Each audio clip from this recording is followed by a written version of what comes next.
परम श्रद्धेय पूज्य श्री अमोही साहेब जी, परम श्रद्धेय पूज्य श्री दिनेश साहेब जी, संत समाज, साध्वी समाज, आत्मीय बंधुओं, श्रद्धामूर्ति देवी,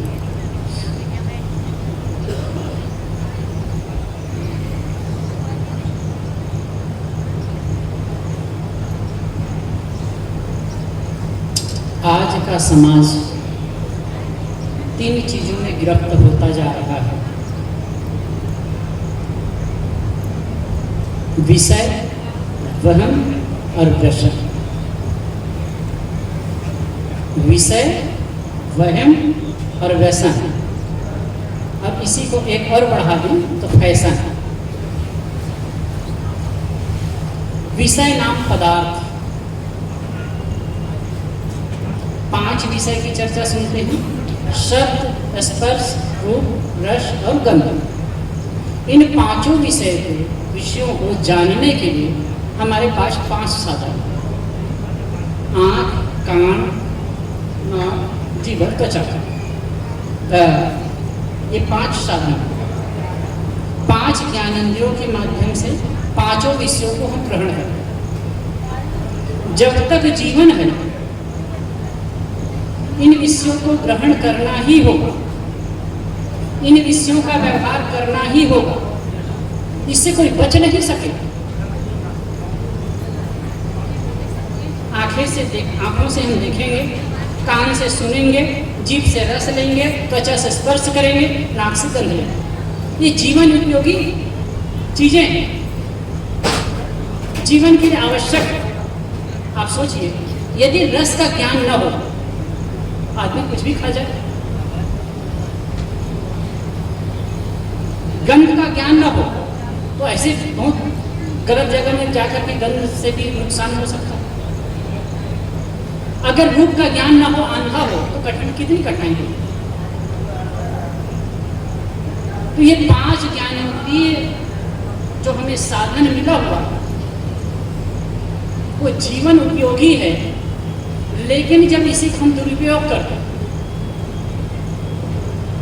5 विषयों को जो हम ग्रहण करते हैं आसक्ति पूर्वक, राग पूर्वक, तो वही हमारे लिए बंधनदायी है। शब्द, स्पर्श, रूप, रस और गंध। शब्द की आसक्ति, रूप की आसक्ति, रस की आसक्ति, ये जो 5 विषय की जो आसक्ति है ना, यही तो दुख देती है। वैसे एक संत ने कहा है, सदु विचार देने,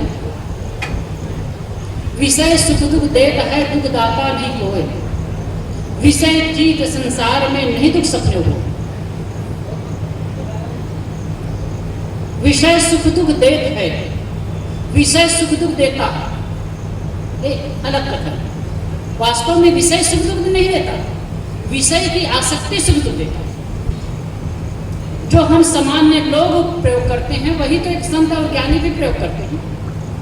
वो भी देखते हैं, वो भी खाते हैं, वो भी पीते हैं, वो भी जीते हैं,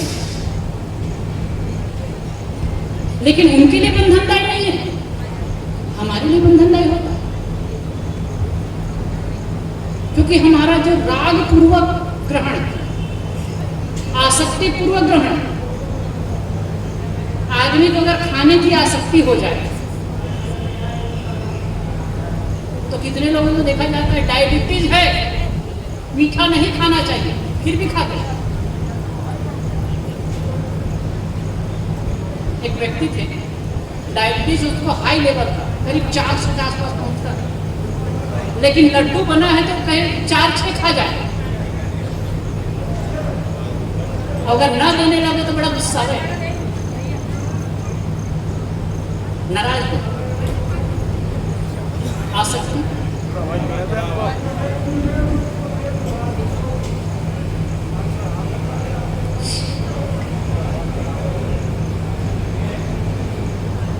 खाने की आसक्ति, सुनने की आसक्ति,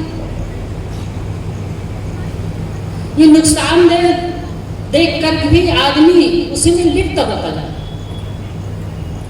फंसता जाता और उसी से जीवन में दुख खड़ा हो। आप देखिए ना, थोड़ा सा एनालिसिस करें। कभी कभी मैं कहता भी हूँ इस चीज को कि आपको दुख देता कौन है? जीवन में दुख पैदा क्यों होता है? हम दुखी क्यों होते हैं? अध्यात्म जगत में और पारक सिद्धांत में सदगुरु कबीर की विचारधारा में दो बातें होती है, जड़ और चेतन की। जड़ और चेतन, जड़ शरीर है और चेतन आत्मा, जीव। अब ये दोनों का संगम काल जीवन है। जड़ शरीर और चेतन आत्मा के संगम से जीवन खड़ा हुआ।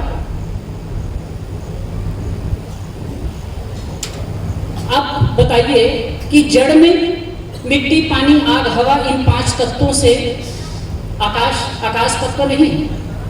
वैसे तो 4 ही तत्व है, लेकिन आकाश को भी गिना जाता है। तो इनसे इस शरीर की रचना हुई, तो इसमें दुख है, मिट्टी में दुख है, पानी में दुख है, किसमें दुख है? किसी तत्व में दुख है।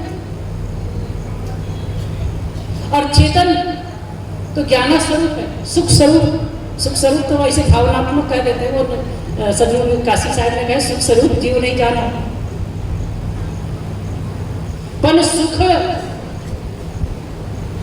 मतलब दुख आत्मा में भी नहीं है। जड़ पदार्थ में दुख नहीं, आत्मा में भी दुख नहीं, चेतना में दुख नहीं, तो दुख आया कहां से? दुख पैदा कहां से हुए? हम दुखी हैं।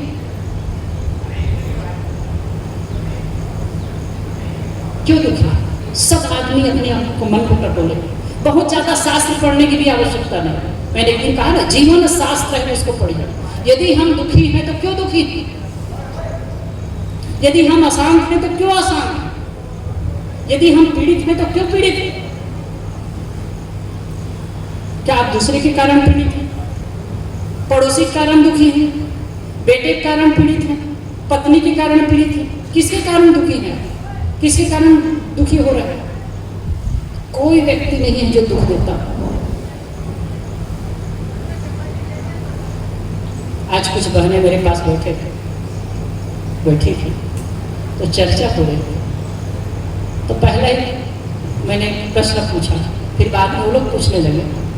मैं कहा कि आप सुख चाहते हैं कि दुख? आप सुख चाहते हैं कि दुख? तो कोई भी ऐसा व्यक्ति ना होगा कि कहेगा कि मैं दुख चाहता हूं। हर आदमी सुख चाहता है। प्रत्येक की अभिप्सा, प्रत्येक की चाहना, प्रत्येक की मांग सुख की है। लेकिन दुख का अनुभव क्यों होता है? चाहत सुख की है और दुख का अनुभव हो। चाहत सुख, दुख संग न छाड़ा। सदगुरु कबीर ने कहा, चाहते तो सुख हैं लेकिन दुख साथ नहीं छोड़ता। आत्मा परमात्मा को छोड़ दीजिए।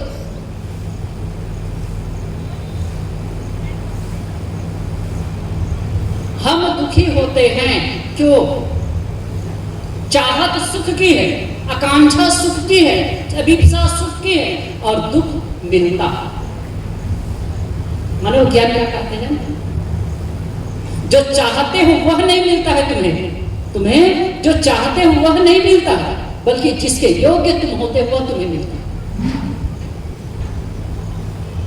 हम जो चाहते हैं वो हमें नहीं मिलता है, बल्कि जिसके योग्य हम होते हैं वह हमको मिलता है। हमारी योग्यता वैसी होती है, दुख की योग्यता है, दुख का काम करते हैं। जब आसक्ति पूर्वक विषयों को ग्रहण करेंगे, भावना वासना पूर्वक हम विषयों को ग्रहण करेंगे, तो दुख तो प्राप्त होगा ही। घर परिवार में भी ना कोई पत्नी दुख देती है, ना पति दुख देता है, ना बाल बच्चे दुख देते हैं। आप उनके प्रति बहुत ज्यादा अपेक्षा रख करके दुखी होते, बहुत ज्यादा चाहत रख के दुखी होते। आपकी अपेक्षा पूरी नहीं होती। दो बातें होती हैं, अपेक्षा और उपेक्षा। अपेक्षा, उपेक्षा। अपेक्षा है, अपेक्षा पूरी नहीं हुई, उपेक्षा हो गई, दुखी हो रहे।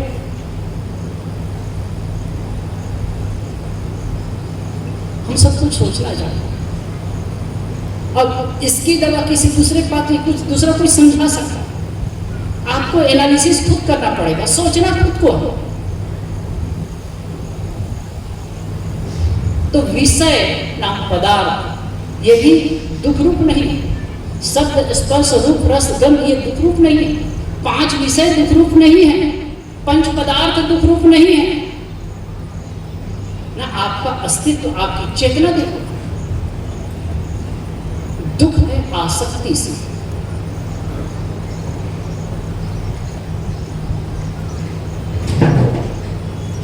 गीता में एक जगह बहुत सुंदर बात आई है,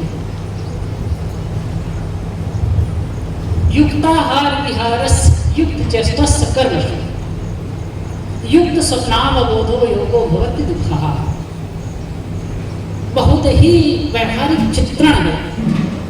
युक्ताहार विहारस, आहार और विहार युक्त हो, एक संतुलन की बात कर रहे हैं। युक्ताहार विहारस, आहार जो हम ग्रहण करते हैं वो युक्त हो, संतुलित हो। ग्रहण करते हैं, आहार को लेते हैं तो मुख से आहार लेते हैं, वही आहार नहीं है। आंख से जो ग्रहण करते हैं वो आंख का आहार है।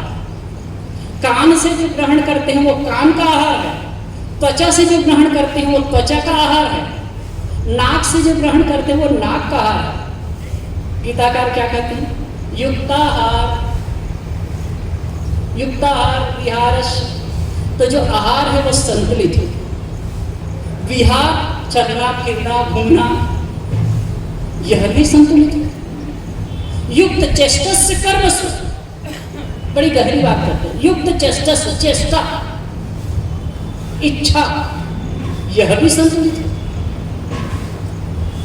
कर्मसु, कर्म, कर्म भी संतुलित है। बहुत ज्यादा करेंगे, रात दिन लगे रहेंगे, बैल की तरह लदे रहेंगे तो भी परेशान रहेंगे, सुखी नहीं हो पाएंगे। कहे उसमें भी संतुलन चाहिए। युक्त स्वप्नावबोधो, स्वप्न और अवबोध ये दोनों संतुलित हो।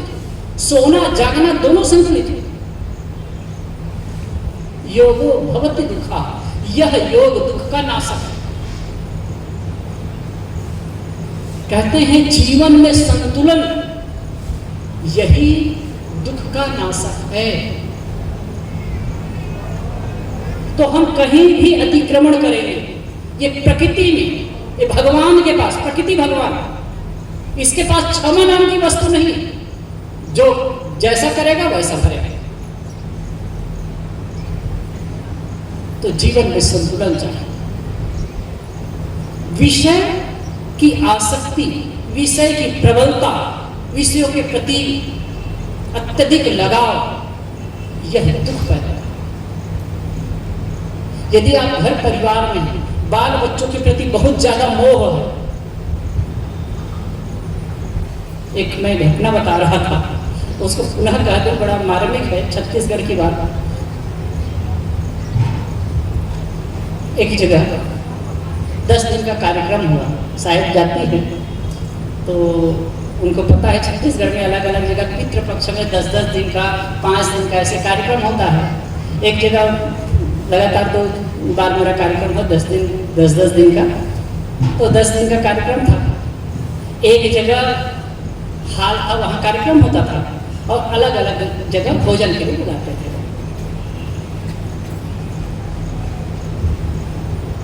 एक दिन करीब शाम के समय, नहीं सॉरी सवेरे के समय में एक सज्जन आए मेरे पास में, करीब 85 साल की उम्र में आए, बैठे, बातचीत होने लगी तो फिर हाल चाल पूछा। फिर उसके बाद में उन्होंने कहा कि साहब मैं दुखी होता हूँ, दुख से मुक्त कैसे हूँ, ये उनका प्रश्न था। मैं दुखी होता हूँ, दुख से मुक्त कैसे हूँ, दुख से बचूं कैसे। तो मैं थोड़े अब भाई अध्यात्म जगत की चर्चा किया, आत्मज्ञान की चर्चा किया, जड़ चेतन की थोड़ी बात बताया। तो उन्होंने कहा मैं ये सब मैं जानता हूँ साहब, मत कहिए ये मत कहिए, मैं जानता हूँ जड़ क्या है, चेतन क्या है, बंधन क्या है, मुक्ति क्या है, ये भी मैं जानता हूँ। मेरा दिमाग घूम गया भाई, ये सब जानते हैं तो दुखी क्यों है? सब आप जानते हैं तो दुखी क्यों? फिर थोड़ी व्यवहारिक मैं बात पूछने की कोशिश किया, समझने की कोशिश किया। मैं क्या घर में कितने सदस्य हैं? तो कहे 2 बेटे हैं और नाती पोते हैं। फिर उनको पूछा कि अच्छा घर का जो सियारी है, घर की व्यवस्था कौन देखता है? तो कहे साहब मैं देखता हूँ, चाबी दिखाए अपने तिजोरी की। अच्छा, तो मैं कहता तो बेटे लोग नहीं करते हैं? अरे ऐसा है कहाँ हम लोगों का ठिकाना नहीं, पता नहीं क्या कर देंगे। मैं कहा बाबा आपकी उम्र तो इतनी ज़्यादा हो चुकी है, 85 के हैं, पता नहीं कितने दिन जिएंगे, 1 वर्ष 2 वर्ष 5 वर्ष कितने वर्ष जिएंगे, और अभी भी भाग दौड़ रहे हैं। आप किसी बच्चे को, छोटे बड़े जिसको आप अनुकूल समझते हैं, जो लगता है कि वो कर सकते हैं, उनको चाबी दे दो, उनको व्यवस्था सौंप दो और आप एक मुठ्ठा खाओ पियो और आराम से रहो। जितनी जिंदगी मांगती है उसको सुख से काटो। तो फिर नहीं साहब वो लोग नहीं कर पाएंगे, ऐसा करेंगे वैसा करेंगे, अपनी बात कर रहे हैं। तो मैं कहा कि अगर आपको ऐसा लगता है ना वो न्याय नहीं कर पाएंगे, सही नहीं कर पाएंगे, तो कब तक ढोते रहेंगे? ऐसे करिए कि दोनों बच्चों में अपनी संपत्ति को बांट दीजिए और कुछ संपत्ति अपने पास रख लीजिए।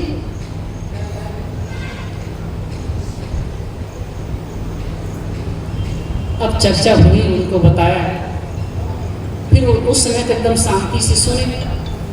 दूसरा दिन या उसी दिन एक दूसरी जगह भोजन था, तो वहाँ सिस्टम है कि भोजन के लिए गए तो वहाँ आरती पूजा होती है।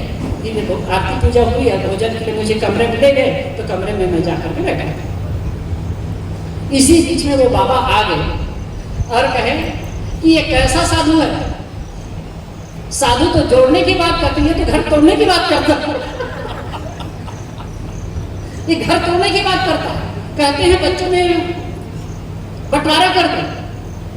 कहे मैं इतने दिन तक के संपत्ति इकट्ठे किया और परिवार को जोड़ करके रखा, मैं तोड़ कैसे दूं, कैसे बांट दूं? मैं घर तोड़ने की बात तो नहीं किया था। अब ऐसी सोच है, उम्र ढल रही है, बूढ़े हो गए हैं, लेकिन फिर भी आसक्ति।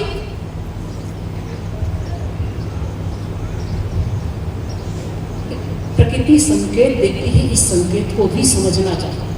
एक उम्र के पश्चात हमारा भारतीय दर्शन क्या कहता है?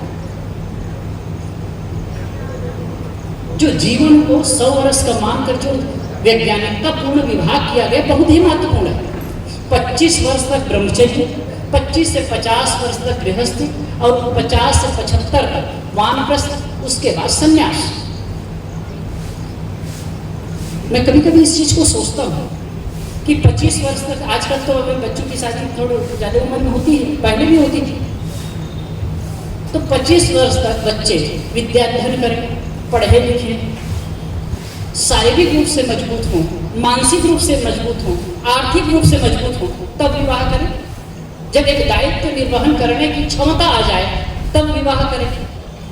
और जब 25 से 50 तक गृहस्थ जीवन का निर्वहन करें, अपने कर्तव्यों का पालन करें, संसार के सुख को देखें, और 50 की उम्र हो चुकी है तो अपने कर्तव्यों को पूरा करते हुए धीरे धीरे धीरे उसको छोड़ करके, क्योंकि 50 की उम्र हुए तो आपके बच्चे 25 के हो जाएंगे, तो धीरे धीरे निवृत्ति ले वानप्रस्थी हो जाए।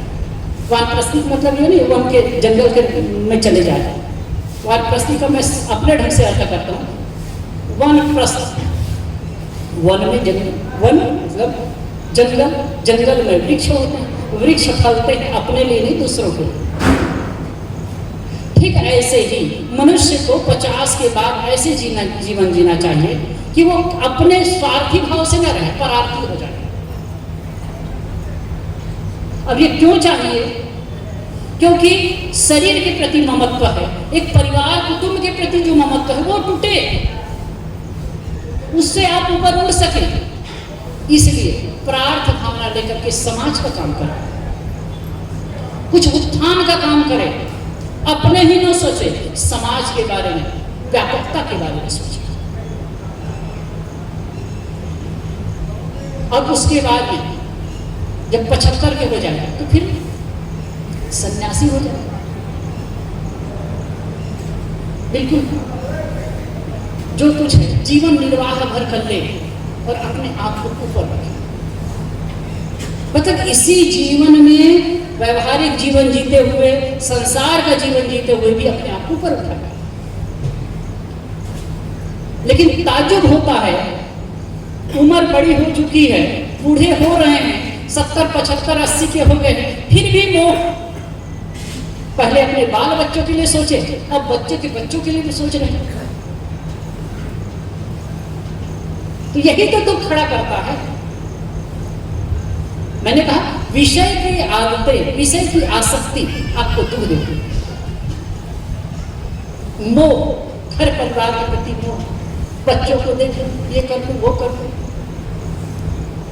इससे अपने आप को ऊपर रखिए। तो विषय नाम पदार्थ ये दुख नहीं देता, इसकी आसक्ति दुख देती है। उसमें प्राणी पदार्थ और जो कुछ भी मैं कुछ कहा वो सब आ जाता है। दूसरी बात है व्यसन। व्यसन आप लोग जानते हैं, सब पुरुष वर्ग जानते हैं, शायद माताएं नहीं करते हैं कोई व्यसन। कोई नशा नहीं करते हैं, कहीं गुड़ाखू करते हैं, मंजन करते हैं, कई जगह तो वो घसते रहते हैं। आजकल तो भयंकर स्थिति हो गई है। ये तो गांव देहात क्षेत्र है, कहीं शहर, बड़े शहरों में जाना होता है तो बहुत भयंकर स्थिति हो गई है। 90% लोग नशा व्यसन में बर्बाद हैं। लड़कियां भी, छोरियां भी बर्बाद हो रही।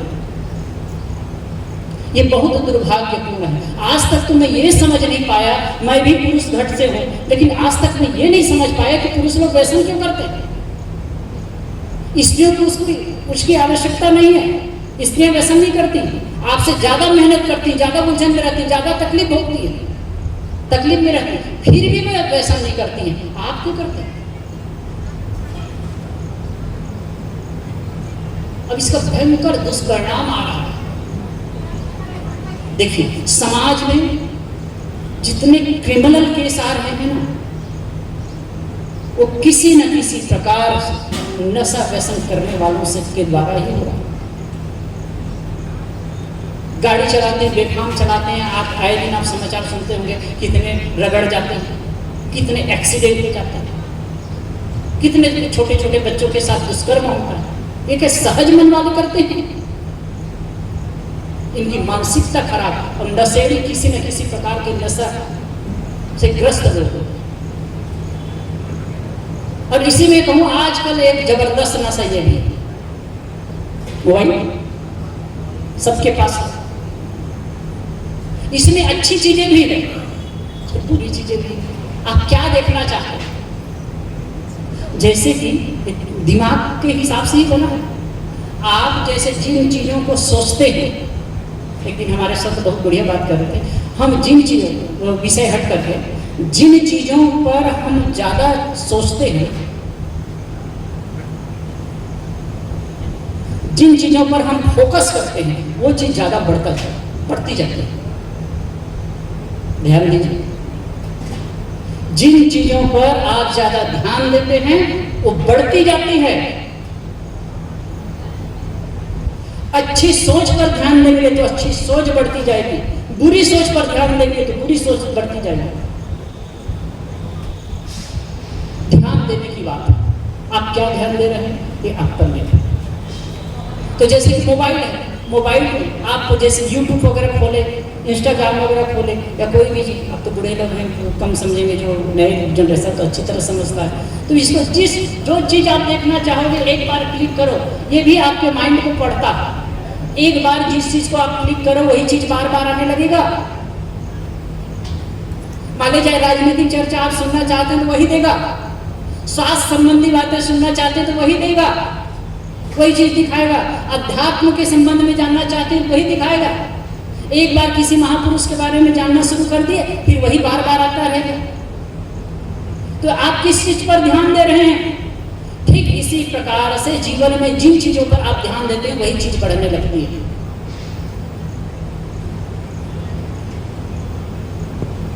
तो आदमी व्यसन, ये व्यसन में एक चीज में कहा कि ये भी व्यसन है, इसका उपयोग करना चाहिए। एक चीज मैं बताऊं, माता बहने नहीं, अहमदाबाद में एक जगह कार्यक्रम था मेरा और कुछ संत थे, कार्यक्रम पूरा हो गया। उसके बाद एक बहन थी करीब 56-57 वर्ष की, मेरे पास आकर के बैठी और कहे कि साहिब जी कुछ पूछना है। मैं कहा पूछ लीजिए भाई, क्या है, मैं जानता हूँगा तो बताऊँगा। मैंने भी नम्रता से कहा मैं जानता हूँ तो बताऊँगा, पूछ लो। कहे कि मुझे नींद नहीं आती, मुझे नींद नहीं आती। मैं कहा अच्छा, तो कब सोती हो, कब तक के सो पाती हो? तो 12 कहे 1-1:30 बजे तक सोती हूँ क्या? फिर मैं उसको पूछा कि अच्छा बहन ये बताइए, जब आप नहीं सोते हो, 1-1:30 बजे के बाद सोती हो, तो करती क्या हो? तो क्या शायद मोबाइल देखती हूँ। तो क्या मोबाइल में क्या देखती हो? तो उसने कहा कुछ भी कुछ भी। मैं तो सिर पकड़ लिया, एक तो नींद की समस्या है तुमने को, और मोबाइल देखते हैं उसमें भी कुछ भी। मतलब समझ सकते हो, उन्होंने ईमानदारी से कहा कुछ भी, मतलब जो आ जाए। तो ऐसे लोगों की मानसिकता क्या होगी? तो यह भी व्यसन है। एक आप दारू है, गांजा है, बीड़ी सिगरेट, ये जो व्यसन करते हैं ना, इससे आपको शारीरिक नुकसान तो है ही, और इससे बहुत जबरदस्त मानसिक नुकसान। तो यदि आप अपने आप को अच्छा रखना चाहते हैं, स्वस्थ और सुंदर जीवन जीना चाहते हैं, तो किसी प्रकार का व्यसन जीवन में नहीं होना चाहिए। कई बड़े बूढ़े लोग होते हैं, बीड़ी से, यहाँ में बहुत सारे वीर होंगे, कई बार तो सत्संग में जाते हैं तो देखते हैं सत्संग से उठे अब थापना शुरू करते हैं या फूकना शुरू करते हैं। मैं कहा देखो यही सत्संग का फल है। जीवन ऐसा हो मजबूत कि आप इन चीजों में ना, और मैं खास करके युवा वर्ग से भी अपील करूंगा, और आपके घर में जो बच्चे हैं उनको, आजकल क्या हो रहा है, तो बच्चों को केवल कह के मत बताइए, करके बताइए। यदि आप बीड़ी पीते हैं, यदि आप नशा करते हैं, यदि आप व्यसन करते हैं, और बच्चों की ये सीख मत दीजिए कि तू मत कर, क्योंकि मनुष्य का मस्तिष्क, मैं तो विज्ञान, मनोविज्ञान पर ज़्यादा चर्चा होती है, ध्यान संबंध में कह देता हूँ। हमारा जो मन है ना, इमेज पकड़ता है, शब्दों से ज़्यादा इमेज को कैच करता है। तो जो इमेज बनाओगे ना, जो करके बताओगे, वही बच्चा करने लगेगा। तो दूसरी बात है, जो व्यसन के गिरफ्त में समाज आ रहा है, यह भी दुर्भाग्यपूर्ण है। और तीसरी बात है वहम, अंधविश्वास। एक दिन थोड़ी चर्चा हुई, 21वीं सदी में विज्ञान का इतना ज्यादा विकास हो चुका है, हर चीज के बारे में आदमी एनालिसिस कर सकता है, फिर भी अंधविश्वास में पड़े हैं, जकड़े हुए हैं। भूत प्रेत, देवी देव, शकुन अपशकुन, लग्न मुहूर्त। अभी कुछ दिन पहले, 1-2 साल पहले, आप लोग भी हैं भले कबीर पंथ से, कबीर से जुड़े हैं, सत्संग और विचारों से जुड़े हैं, लेकिन बाल बच्चों की शादी करनी होती होगी तो पंडित के पास जरूर जाते होंगे लग्न शोधने के लिए। तो लग्न शोधते हैं, तो जब लग्न शोध करके आप मुहूर्त देख करके शादी किए, तो लगता है वो शादी कभी भी उठती नहीं है ना, कभी नहीं टूटती। तो कबीर साहब ने तो बड़ी चुटकी लेते हुए कहा, गुरु वशिष्ठ में लगन सधायो, सूर्य मंत्र एक दीना, जो सीता रघुनाथ निवाही पर एक संचन की ना।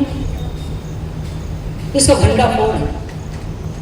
अभी कुछ दिन पहले एक लखनऊ के आसपास ही कहीं एक लड़की पंडित पर केस की। क्या केस की? कि पंडित ने लगन शोधा, पंडित जी ने लगन शोधा, और लगन शोध करके कहे कि तुम्हारा वैवाहिक जीवन सुखद होगा, आशीर्वाद दिया, और वो लगन शोध करके बताया था। लेकिन हमारे जो वैवाहिक जीवन 3 महीने में ही टूट गया, विवाह हमारा 3 महीने में टूट गया। तो उस पर केस किया कि पंडित जी फ्रॉड किए। ये तो एक चीज है, एक बात है। आप मन को मजबूत रखिए, अंधविश्वासों में, भ्रम मान्यताओं में मत पड़िए।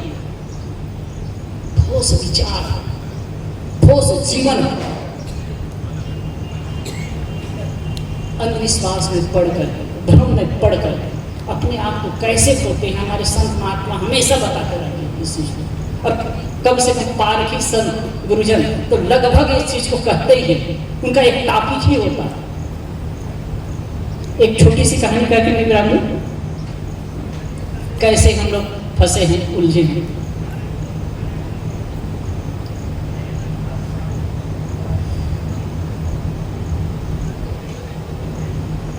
कभी कभी कहा करता भी ये कहानी। एक परिवार था, छोटा परिवार था। परिवार में कुछ लोग थे, ज़्यादा लोग नहीं, बेटा बहू और पिता पुत्र, बेटा बहू और माता पिता, मतलब 4 लोग। शाम के समय भोजन में बैठे, भोजन की तैयारी हुई, बहू परस रही थी। पिता, माता और बेटा दोनों तीनों बैठ करके भोजन कर रहे हैं। तो कितने परिवार में इतना सुंदर माहौल रहता है, हंसने का, हंसते रहते हैं, मुस्कुराते रहते हैं। किसी बात में हंसी आई और पिता जोर से खिलखिला करके हंस पड़ा, और जोर से हंसा तो कितनी भी आदत होती है जोर से मुंह खोल करके हंसने की, तो जोर से मुंह खोल करके हंसे साहब। अब इसी में रात का समय था, लेकिन प्रकाश था। एक पक्षी उसके अंदर चली गई, मुंह के अंदर, और मुंह के अंदर गई तो जोर जोर से खांसने लगा, खो खो खो खो। अब उसमें उनको उल्टी भी हो गई। जब उल्टी हुई उनको तो रिलैक्स, लेकिन देख रहे हैं सब लोग, हंसी का माहौल था, बिल्कुल गमगीन हो गए, शांत हो गए। अब बूढ़े बाबा जो उल्टी किए, फिर कहते हैं कि नहीं, मेरे पेट में जो मक्खी गई है वो बाहर नहीं निकली है। पेट में गई वो मक्खी बाहर नहीं निकली है, वो परेशान कर रही है। बेटा कह रहा है, उसकी पत्नी कह रही है, मतलब माँ कह रही है, बहू कह रही है, नहीं नहीं उल्टी की उसके साथ में निकल गई। तो कहना मुझे लगता है कि मक्खी अंदर है। अब उसके दिमाग में ये बात बैठ गई, और 2 दिन 4 दिन 6 दिन 8 दिन महीना हो गए, वो बार बार कह रहे कि वो मक्खी अंदर है, घूम रही है पेट में, कभी छाती में, और ये परेशान कर रहे। अब उनका खाना पीना बंद। कई डॉक्टर के पास ले गए, डॉक्टर के पास ले गए तो डॉक्टर कहते हैं ऐसा कुछ नहीं है, मक्खी वक्खी नहीं है, बेकार की बात है। तो वो बूढ़े को ये लगता था, आजकल के डॉक्टर तो फर्जी हो जाते हैं, जिनको मर्ज का ज्ञान नहीं है वो इलाज क्या करेगा। बड़ा परेशान। अब जिस घर में कोई सदस्य बीमार होता है तो वो घर वाले परेशान कितने होते हैं, आप लोग जानते हैं। कई डॉक्टरों के पास गए, कोई समाधान नहीं दिया। किसी ने कहा भाई अंततः कहीं इनको कोई मनोचिकित्सक को दिखाइए। मनोचिकित्सक के पास में ले गए। तो जब मनोचिकित्सक के पास में गए तो मनोचिकित्सक ने कहा कि हाँ मक्खी तो है। वो बूढ़ा बड़ा खुश हो गया कि इस डॉक्टर को पता चला कि मक्खी है, अब इनको जो रोग का पता चला तो इलाज भी कर सकते हैं। बड़ा खुश हो गया। और वो डॉक्टर ने कहा कि ऐसा है, आज तो नहीं, कल इनको लेकर के आना, मैं कल इलाज कर दूंगा। उनका लड़का ले गया था, दूसरे दिन फिर लेकर के आया।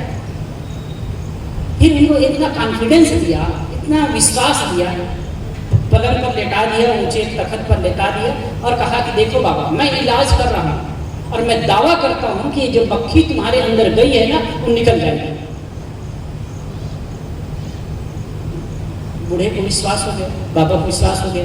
आंख बंद करके उनको लेटाया, आंख बंद कर लीजिए, मैं इलाज शुरू करता हूँ।